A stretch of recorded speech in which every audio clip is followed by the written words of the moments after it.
ലക്ഷങ്ങളുടെ നിക്ഷേപ തട്ടിപ്പ് കേസിൽ സ്വകാര്യ ധനകാര്യ സ്ഥാപന മാനേജർ അറസ്റ്റിൽ. എറണാകുളം നെഡ്സ്റ്റാർ ഭവനം ആസ്ഥാനമായി പ്രവർത്തിക്കുന്ന ഒരു സ്വകാര്യ പണമിടപാട് കമ്പനിയുടെ ചുങ്കത്തറ ബ്രാഞ്ചിലെ മാനേജറായ ചുങ്കത്തറ പള്ളിക്കുത്ത് പനമണ്ണ ചിരട്ടോലിൽ CA മാത്യുവിനെയാണ് Edakkara SI M Asainar arrest ചെയ്തത്. പള്ളിക്കുത്ത് സ്വദേശി കാവുങ്ങൽ വർഗീസ് എടക്കര പോലീസിൽ നൽകിയ പരാതിയിലാണ് നടപടി.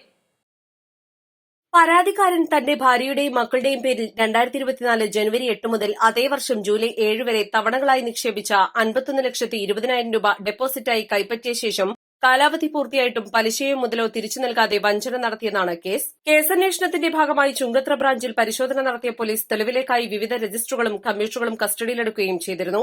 28 വർഷം ഇന്ത്യൻ പട്ടാളത്തിൽ ജോലി ചെയ്ത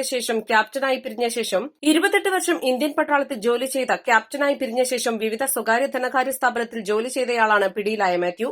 2020 ഒക്ടോബർ മാസത്തിലാണ് മാത്യു ഈ സ്വകാര്യ ധനകാര്യ സ്ഥാപനത്തിന്റെ ചുങ്കത്തറ ബ്രാഞ്ചിൽ സീനിയർ മാനേജറായത്. ഉയർന്ന പദവിയും ബന്ധവും ഉപയോഗിച്ച് ഇയാൾ ഉയർന്ന പലിശയും സാമ്പത്തിക ഭദ്രതയും ഉറപ്പുകൊടുത്താണ് നിക്ഷേപകരെ ആകർഷിപ്പിച്ചത്.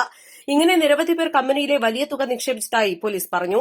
കസ്റ്റമേഴ്സിന്റെ നിക്ഷേപങ്ങൾ ബാങ്കിലെ ബന്ധപ്പെട്ടവർ വകമാറ്റി ലക്ഷങ്ങളുടെ ഭൂമി, കെട്ടിടങ്ങൾ എന്നിവ പലയിടത്തും വാങ്ങിക്കൂട്ടിയതാണ് കമ്പനി തകരാൻ കാരണമെന്നായിരുന്നു മാത്യു പോലീസിനോട് പറഞ്ഞത്.